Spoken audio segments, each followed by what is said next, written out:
Oh, hi. I was just reading Tales of Terror from Eclipse Comics, a no longer running series of horror stories, horror comics, that I have most of the issues of this. They are very extreme and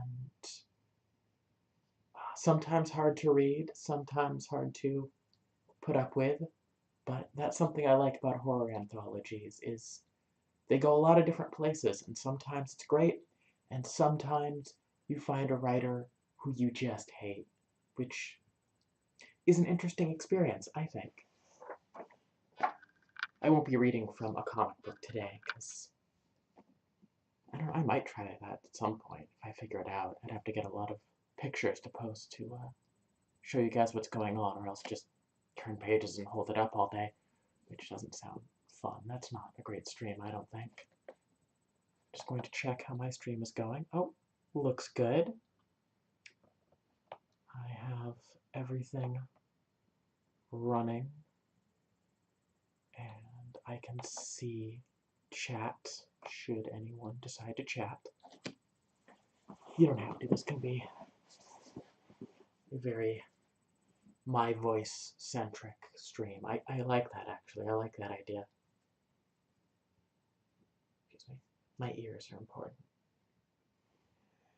Today I'm going to start reading from 12 Tales of the Supernatural. I got this just today at Daedalus Books in Portland. I'll be reading the third story by M.R. James entitled Number 13. Let us begin. And this is a cold reading. I have not read this story myself yet. I cannot vouch for the content or anything about it. I have not practiced it, so let's see how the next 16 or so pages go. Number 13 by M.R. James. Among the towns of Jutland, Viborg justly holds a high place. It is the seat of a bishopric. It has a handsome but entirely new cathedral, a charming garden, a lake of great beauty, and many storks.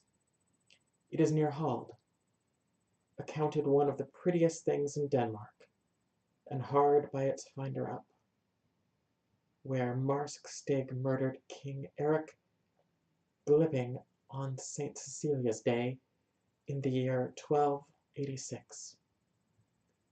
56 blows of square-headed iron maces were traced on Eric's skull when his tomb was opened in the 17th century, but I am not writing a guidebook. There are good hotels in Viborg. Priestler's and the Phoenix are all that can be desired, but my cousin, whose experiences I have to tell you now, went to the Golden Lion the first time he visited Viborg. He has not been there since. The following pages will, perhaps, explain the reason for his abstention. The Golden Lion is one of the very few houses in the town that were not destroyed in the Great Fire of 1726, which practically demolished the cathedral, the Stoggen Creek, the Radhus, and so much else that was old and interesting.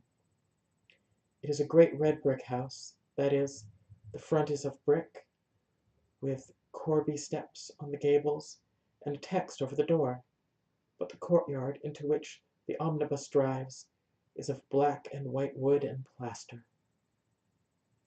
The sun was declining in the heavens when my cousin walked up to the door, and the light smote upon the imposing facade of the house.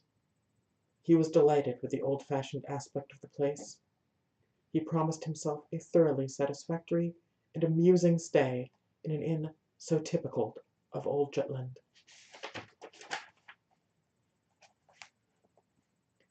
It was not business in the ordinary sense of the word that he had brought Mr. Anderson to Viborg. He was engaged upon some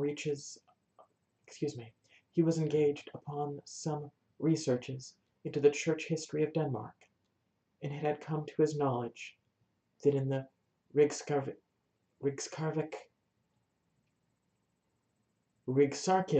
of Viborg there were papers saved from the fire, relating to the last days of Roman Catholicism in the country. He proposed, therefore, to spend a considerable time, perhaps as much as a fortnight or 3 weeks, in examining and copying these, and he hoped that the Golden Lion would be able to give him a room of sufficient size to serve alike as a bedroom and a study. His wishes were explained to the landlord, and, after a certain amount of thought, the latter suggested that perhaps it might be the best way for the gentleman to look at one or two of the larger rooms and pick one for himself. It seemed a good idea. The top floor was soon rejected as entailing too much getting upstairs after the day's work. The second contained no room of exactly the dimensions required, but on the first floor there was a choice of 2 or 3 rooms which would, so far as size went, suit admirably. The landlord was strongly in favor of number 17, but Mr. Anderson pointed out that its windows commanded only the blank wall of the next house, that it would be very dark in the afternoon.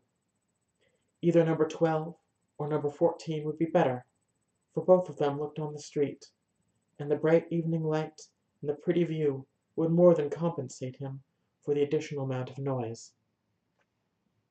Eventually number 12 was selected. Like its neighbors, it had 3 windows, all on one side of the room. It was fairly high and unusually long. There was, of course, no fireplace, but the stove was handsome and rather old, a cast-iron erection, on the side of which was a representation of Abraham sacrificing Isaac, and the inscription, I Bog Mose, Cat 22 above. Nothing else in the room was remarkable. The only interesting picture was an old color print of the town, date 1820. Supper time was approaching, but when Anderson, refreshed by the ordinary ablutions, descended the staircase, there were still a few minutes before the bell rang. He devoted them to examining the list of his fellow lodgers. As is usual in Denmark, their names were displayed on a large blackboard, divided into columns and lines, the numbers of the rooms being painted in the beginning of each line. The list was not exciting. There was an advocate, a sagfører, a German, and some bagmen from Copenhagen. The one and only point which suggested any food for thought was the absence of any number 13 from the tale of the rooms. And even this was a thing which Anderson had already noticed half a dozen times in his experience of Danish hotels. He could not help wondering whether the objection to that particular number, common as it is, was so widespread and so strong as to make it difficult to let a room so ticketed, and he resolved to ask the landlord if he and his colleagues in the profession had actually met with many clients who refused to be accommodated in the 13th room. He had nothing to tell me. I am giving the story as I heard it from him. About what passed at supper, and the evening, which was spent in unpacking and arranging his clothes, books, and papers, was not more eventful. Towards 11 o'clock he resolved to go to bed, but with him, as with a good many other people nowadays, an almost necessary preliminary to bed, if he meant to sleep, was reading of a few pages of print, and he now remembered that that particular book which he had been reading in the train, and which alone would satisfy him at the present moment, was in the pocket of his greatcoat, then hanging on a peg outside the dining-room. To run down and secure it was the work of a moment, and, as the passages were by no means dark, it was not difficult for him to find his way back to his own door. So at least he thought.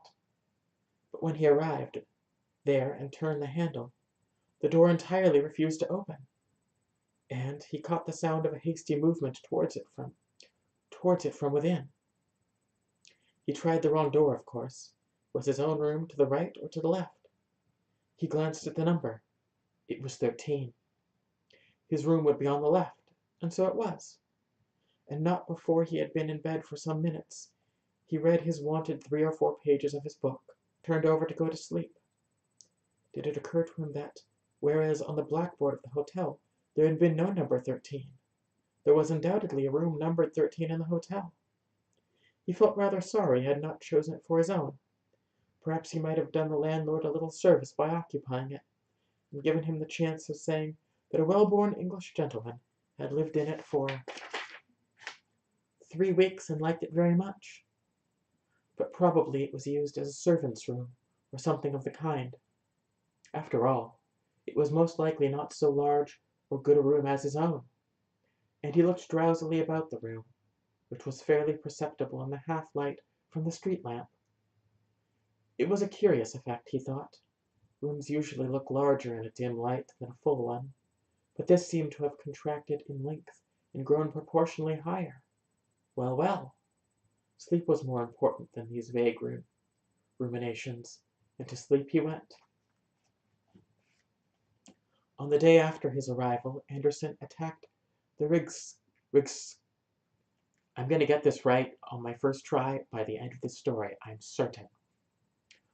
On the day after his arrival, Anderson attacked the Riksarkiv of Viborg.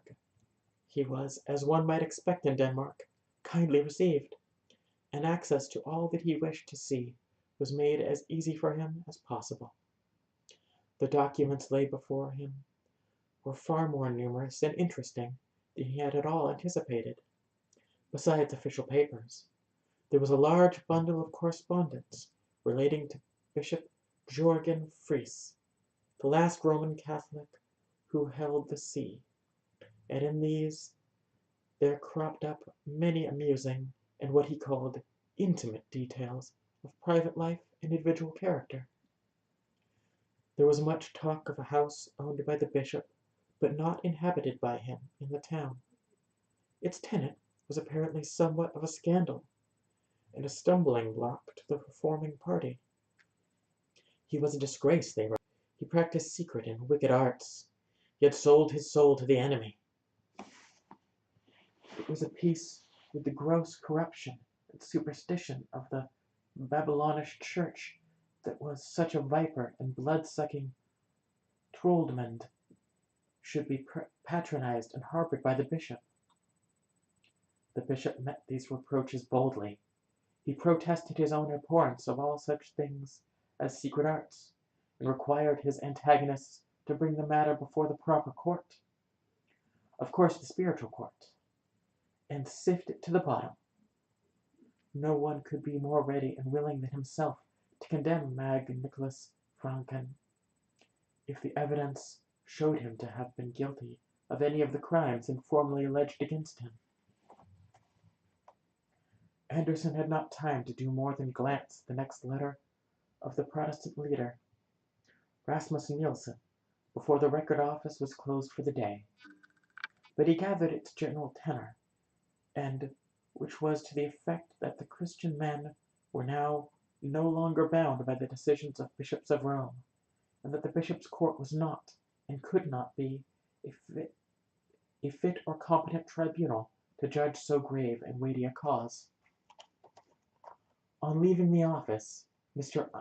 Anderson was accompanied by the old gentleman who presided over it, and, as they walked, the conversation very naturally turned to the papers of which I had just been speaking. Herr Scavenius, the archivist of Viborg, though very well informed as to the general run of the documents under his charge, was not a specialist in those of the Reformation period. He was much interested in what Anderson had to tell him about them. He looked forward with great pleasure, he said, to seeing the publication in which Mr. Anderson spoke of embodying their contents. This house of the Bishop Fries, he added, is a great puzzle to me where it can have stood.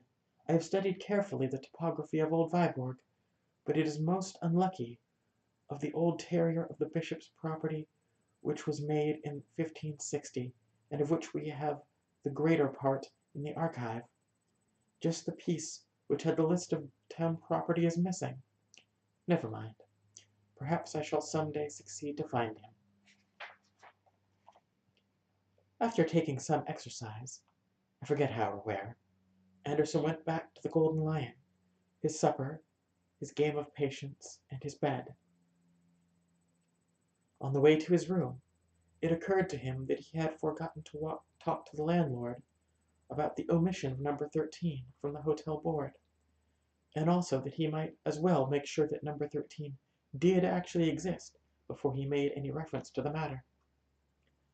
The decision was not difficult to arrive at.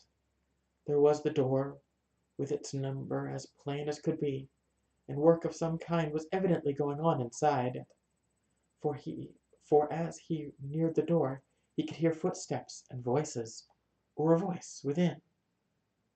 During the few seconds in which he halted to make sure of the number, the footsteps ceased, seemingly very near the door, and he was a little startled at hearing a quick hissing, breathing as a person in strong excitement. He went on to his own room, and again he was surprised to find how much smaller it seemed now than it had when he selected it. It was a slight disappointment, but only slight. If he found it really not large enough, he could very easily shift to another. In the meantime, he wanted something, as far as I could remember.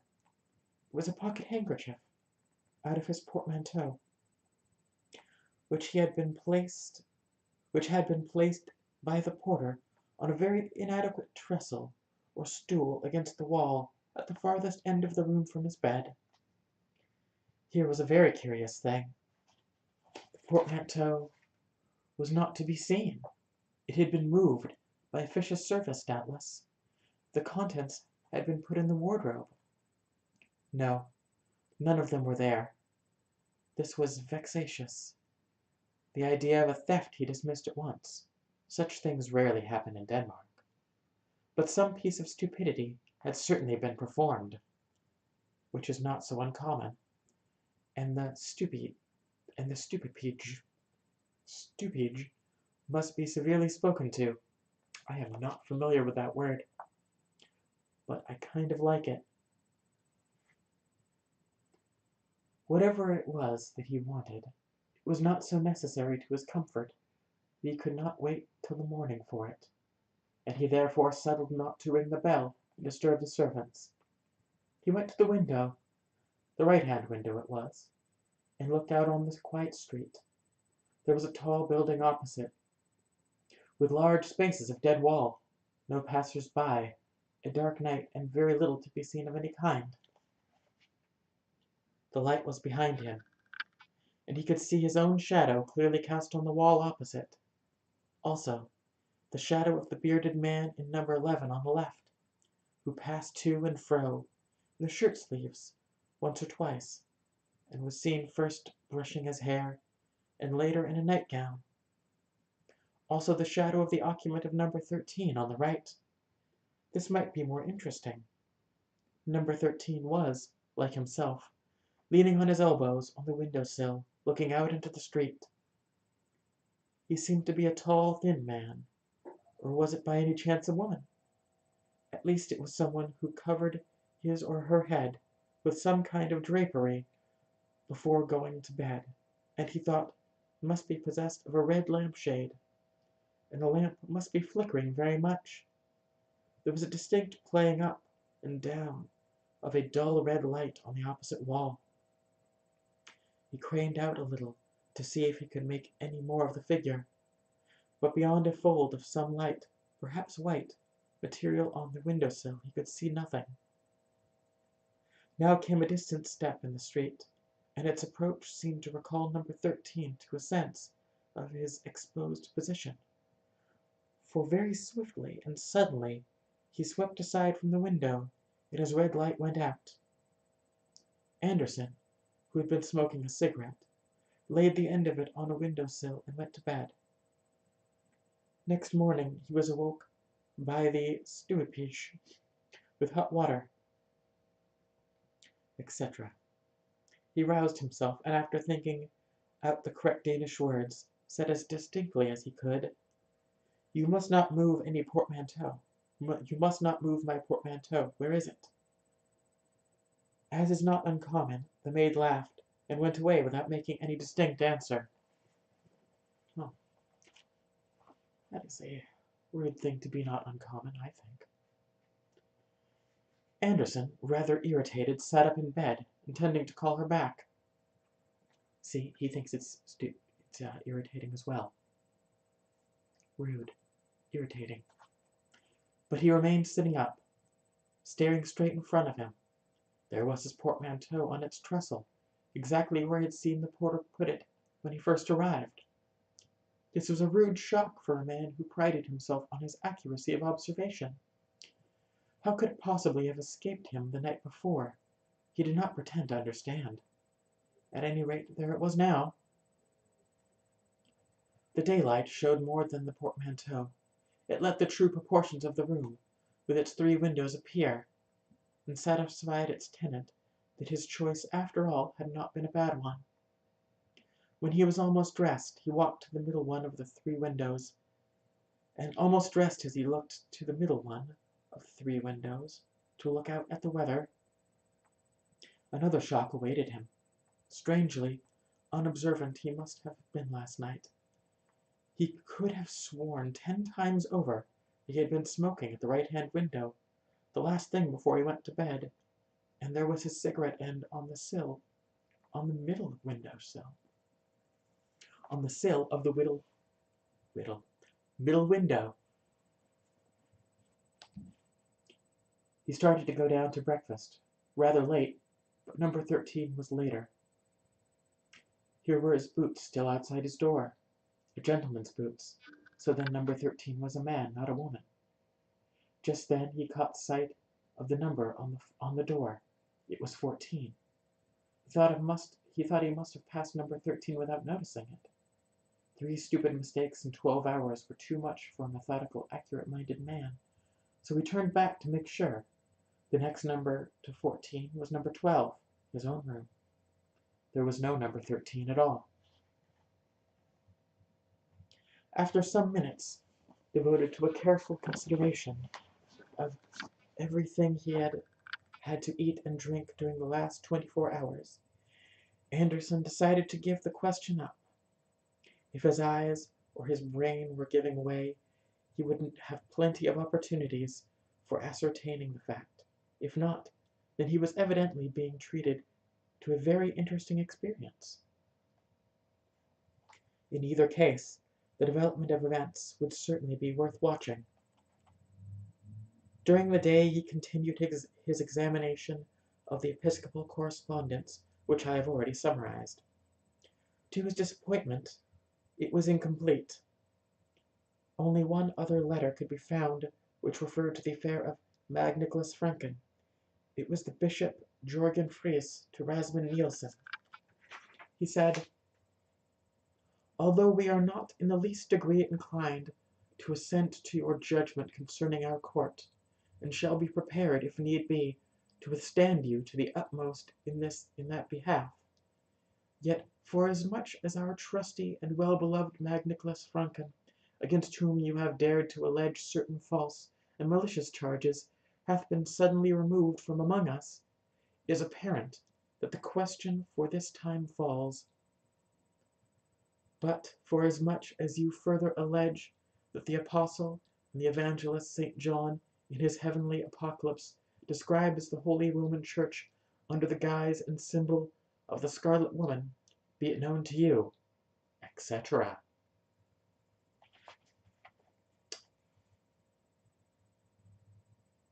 I definitely understood all of that. Definitely. Search as he might, Anderson could find no sequel to this letter, nor any clue to the cause or manner of the removal of the casus belli. I've seen that written so many times, and I have never figured out its pronunciation. Probably Latin. He could only suppose that Franken had died suddenly, and as there were only 2 days between the date of Nielsen's last letter, when Franken was evidently still in being, and that of the bishop's letter, the death must have been completely unexpected. In the afternoon he paid a short visit to Hald, and took his tea at the Bakelund, nor could he notice, though he was in somewhat nervous a frame of mind, that there was any indication of such a failure of eye or brain as his experience of the morning had led him to fear. At supper he found himself next to the landlord. "What," he asked him, after some indifferent conversation, "is the reason why in most of the hotels one visits in this country the number 13 is left out of the list of rooms? I see you have none here." The landlord seemed amused. "To think that you should have noticed a thing like that! I've thought about it once or twice myself, to tell the truth. An educated man, I've said, has no business with these superstitious notions. I was brought up myself here in the high school of Viborg, and our old master was always a man to set his face against anything of that kind. He's been dead now this many years. A fine upstanding man he was, and ready with his hand as well as his head. I recollect us boys, one snowy day." Here he plunged into reminiscence. "Then you don't think there is any particular objection to having a number 13?" said Anderson. "Ah, to be sure. Well, you understand, I was brought up to the business by my poor father. He kept an hotel in Artemis first, and then, when we were born, he moved to Viborg here, which was his native place, and had the Phoenix here until he died. That was in 1876. Then I started business in Silkeborg, and only the year before last I moved into this house." Then followed more details as to the state of the house and business when first taken over. "And when you came here, was there a number 13? No, no. I was going to tell you about that. You see, in a place like this, the commercial class, the travelers, are what we have to provide for in general, and put them in number 13? Why, they'd as soon sleep in the street, or sooner. As far as I'm concerned myself, it wouldn't make a penny difference to me what number of any room was. And so I've often said to them, but they stick to it, that it brings bad luck. Quantities of stories they have among them of men that have slept in a 13 and never been the same again, or lost their best customers, or one thing and another," said the landlord after searching for a more graphic phrase.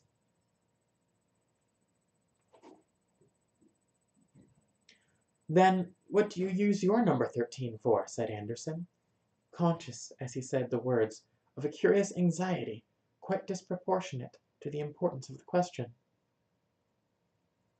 "My number 13? Why, don't I tell you that there isn't such a thing in the house? I thought you might have noticed that. If there was, it would be next door to your own room." "Well, yes, only I happened to think, that is, I fancied last night that I had seen a door numbered 13 in the passage, and, really, I am most certain I must have been right, for I saw it the night before as well." Of course, Herr Christiansen laughed this notion to scorn, as Anderson had expected, and emphasized with much iteration the fact that no number 13 existed, or had existed before in that hotel. Anderson was in some ways relieved by this certainty, but still puzzled, and he began to think that the best way to make sure whether he had indeed been subject to an illusion, or not, was to invite the landlord to his room to smoke a cigar later on in the evening. Some photographs of English towns which he had with him formed a sufficiently good excuse. Yet Christensen was flattered by the invitation, and most willingly accepted it. At about 10 o'clock he was to make his appearance, but before that Anderson had some letters to write, and retired for the purpose of writing them. He almost blushed to himself at confessing it, but he could not deny that it was the fact that he was becoming quite nervous about the question of the existence of number 13. So much so that he approached his room by way of number 11, in order that he might not be obliged to pass the door, or the place where the door ought to be.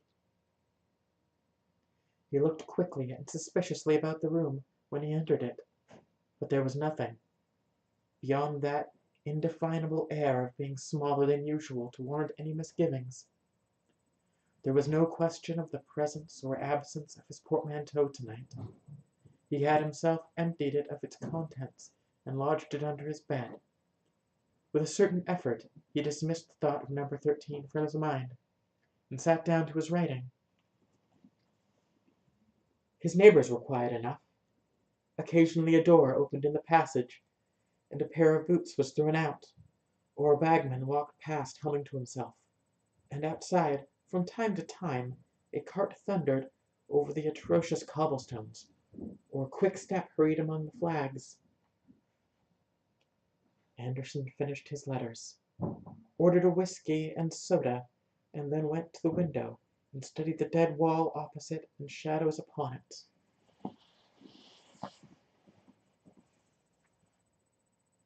A whiskey and soda does sound quite civilized right now. I might enjoy one later.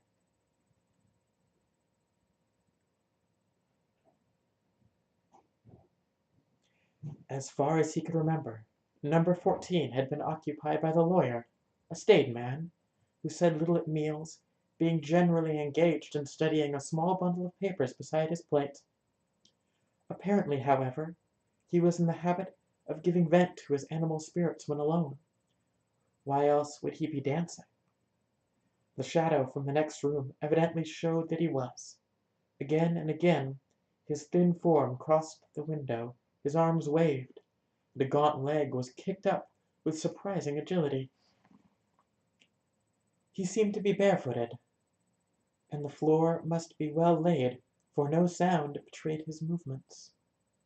Stag for Herr Anders Jensen, dancing at 10 o'clock at night in the hotel bedroom, seemed a fitting subject for historical painting in the grand style, and Anderson's thoughts, like those of Emily in the Mysteries of Udolpho, began to arrange themselves in the following lines.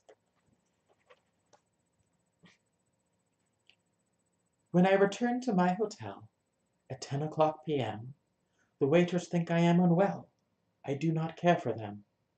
But when I've locked my chamber door and put my boots outside, I dance all night upon the floor. And even if my neighbors swore, I'd go dancing all the more, for my acquainted with the law, and in despite of all their jaw, their protests I deride. Had not the landlord at this moment knocked at the door, it is probable that quite a long poem might have been laid before the reader.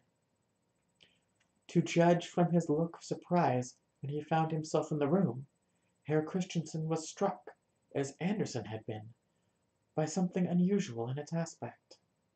But he made no remark. Anderson's photographs interested him mightily, and formed the text of many autobiographical discourses.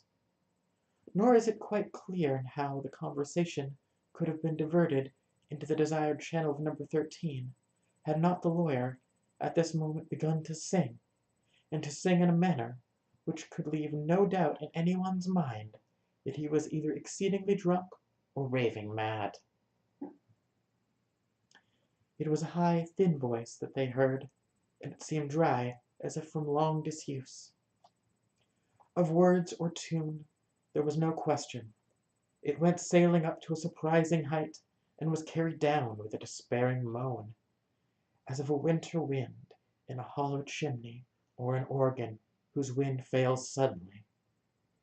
It was a really horrible sound, and Anderson felt that if he had been alone, he might have fled for refuge in society to some neighbor bagman's room. The landlord sat open-mouthed. "I don't understand it," he said at last, wiping his forehead. "It is dreadful. I have heard it once before, but I made sure it was a cat." "Is he mad?" said Anderson. "He must be. And what a sad thing. Such a good customer, too. And so successful in his business, by what I hear, and a young family to bring up." Just then came an impatient knock at the door, and the knocker entered without waiting to be asked. It was the lawyer, in dishabille, a very rough-haired, and very angry he looked. "I beg pardon, sir," he said, "but I should be much obliged if you would kindly desist." Here he stopped, for it was evident that neither the persons before him was responsible for the disturbance, and after a moment's lull, it swelled forth again more wildly than before. "But what in the name of heaven does it mean?" broke out the lawyer. "Where is it? Who is it? Am I going out of my mind? Surely, Herr Jensen, it comes from your room next door. Isn't there a cat or something stuck in the chimney?" This was the best that occurred to Anderson to say, and he realized its futility as he spoke. Anything was better than to stand and listen to that horrible voice, and look at the broad white face of the landlord, all perspiring and quivering, as he clutched the arms of his chair. "Impossible," said the lawyer. "Impossible. There is no chimney. I came here because I was convinced the noise was going on in here. It was certainly in the next room to mine." "Was there no door between yours and mine?" said Anderson eagerly.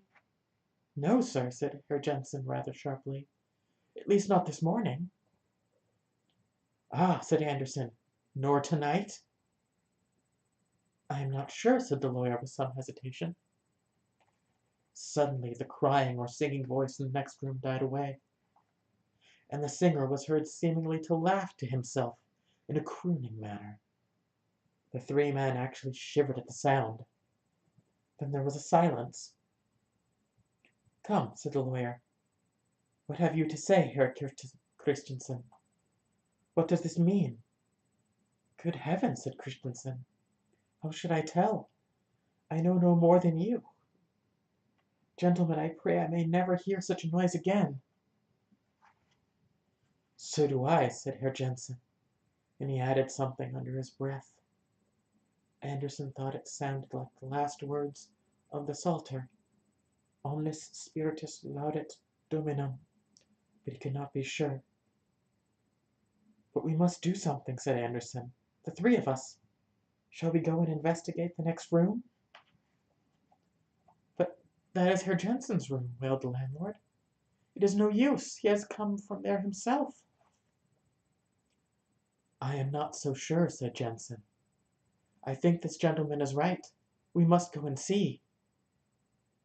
The only weapons of defense that could be mustered on the spot were a stick and umbrella. The expedition went out into the passage, not without quakings. There was a deadly quiet outside, but a light shone from under the door. Anderson and Jensen approached it. The latter turned the handle, and gave a sudden vigorous push. No use, the door stood fast. "Herr Christensen," said Jensen, "will you go and fetch the strongest servant you have in this place? We must see this through."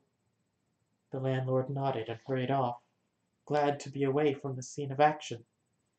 Jensen and Anderson remained outside looking at the door.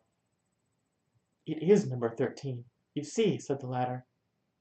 "Yes, there is your door, and there is mine," said Jensen. "My room has 3 windows in the daytime," said Anderson, with difficulty suppressing a nervous laugh. "By George, so has mine," said the lawyer, turning and looking at Anderson. His back was now to the door.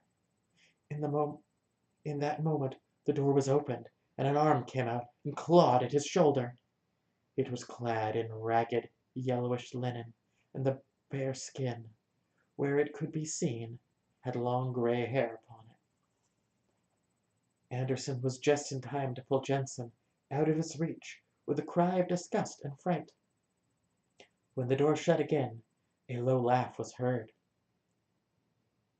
Jensen had seen nothing, but then Anderson hurriedly told him what a risk he had run. He fell into a great state of agitation, and suggested that they should retire from the enterprise and lock themselves up in one or other of their rooms. However, while he was developing this plan, the landlord and two able-bodied men arrived on the scene, all looking rather serious and alarmed. Jensen met them with a torrent of description and explanation which did not at all tend to encourage them for the fray. The men dropped the crowbars they had brought, and said flatly that they were not going to risk their throats in the devil's den. The landlord was miserably nervous and undecided, conscious that if the danger were not faced, his hotel was ruined, and very loth to face it himself. Luckily, Anderson hit upon a way of rallying the demoralized force. "Is this," he said, "the Danish courage I have heard so much of? It isn't a German in there. If it was, we are 5-1.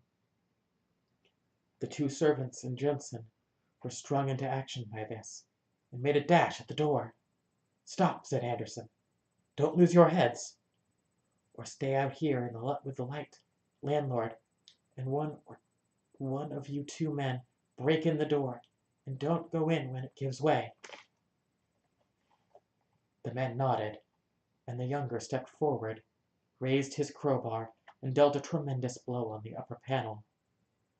The result was not in the least what any of them anticipated.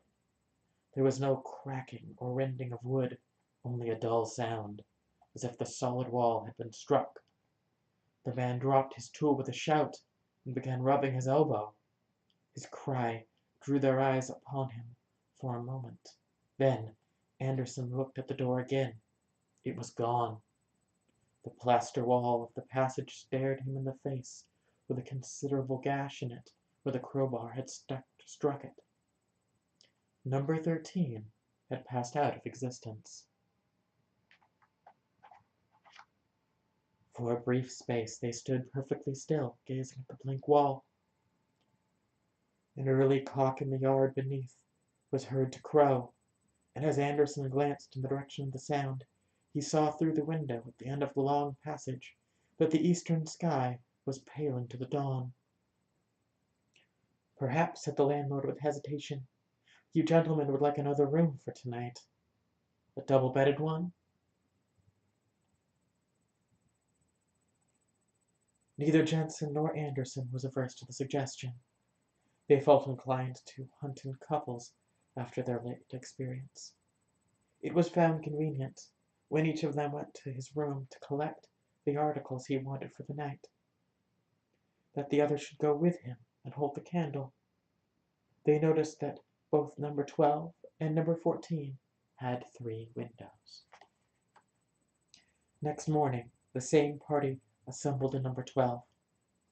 The landlord was naturally anxious to avoid engaging outside help, and yet it was imperative that the mystery attaching to that part of the house should be cleared up. Accordingly, the 2 servants had been induced to take upon them the function of carpenters. The furniture was cleared away, and at the cost of a good many irretrievably damaged planks, the portion of the floor was taken up which lay nearest to 14. You will naturally suppose that a skeleton, say that of Mag Nicholas Franken, was discovered. That was not so. What they did find lying between the beams which supported the flooring was a small copper box. In it was a neatly folded vellum document with about 20 lines of writing. Both Anderson and Jensen, who proved to be something of a paleographer, were much excited by this discovery, which promised to afford the key to these extraordinary phenomena.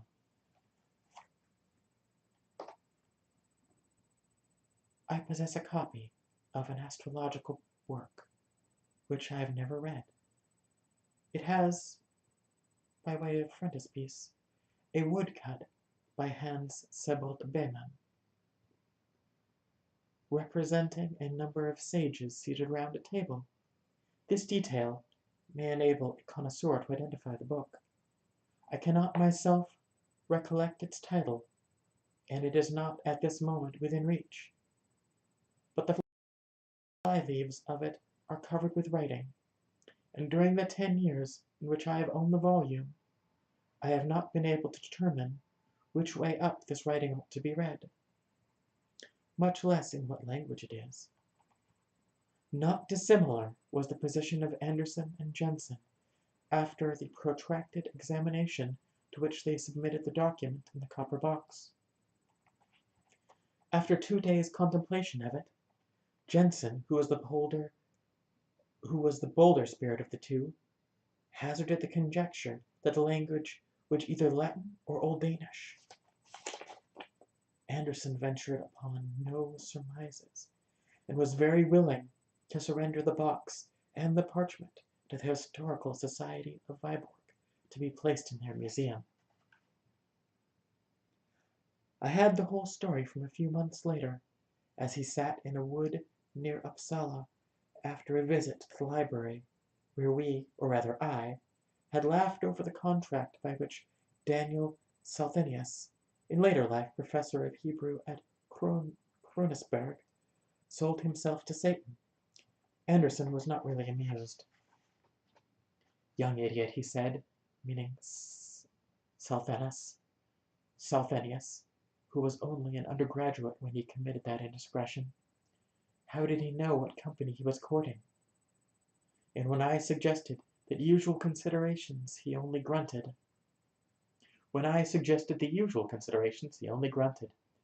That same afternoon he told me what you have read, but he refused to draw any inferences from it, and to assent that any that I drew for him. Thus concludes the story. I rather like stories like this. Older stories that simply recount a mild, strange inconvenience that someone faces, and maybe a bit of related trivia. And the only ghost or creepy thing is just there was a room and then there wasn't.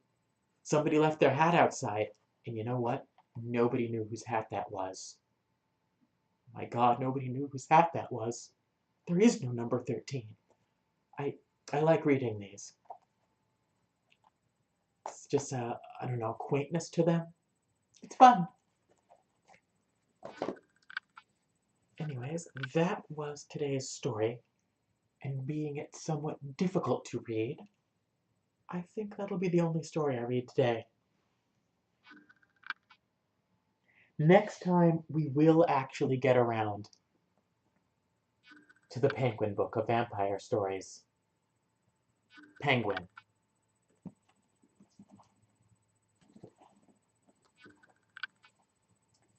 But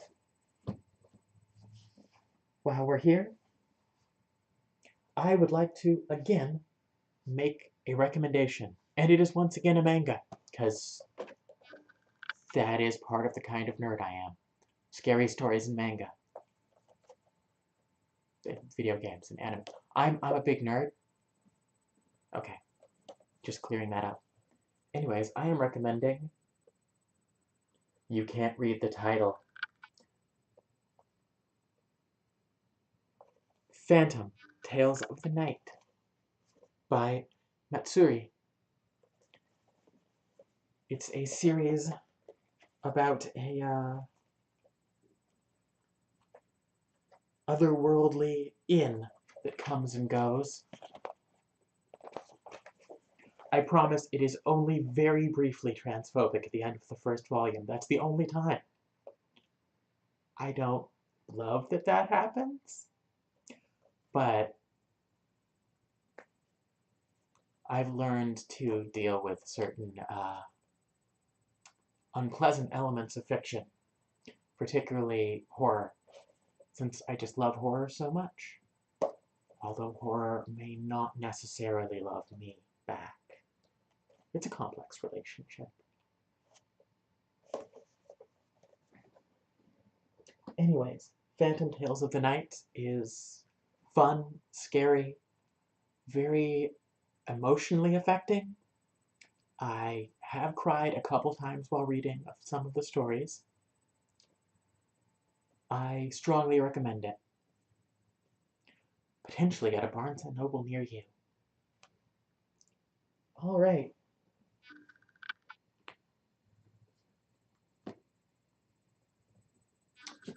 I think that does it for today. I hope you've enjoyed this. That is, if you watched it live. If you didn't watch it live, I still hope you enjoyed it. And I think the video should be posted soon. I'll be making a playlist for all of these readings. And maybe uploading some other content in the coming days. It's entirely likely that I will be posting some reviews or maybe streams or let's plays of indie horror games on itch.io, because I love that site. I used to post games there myself.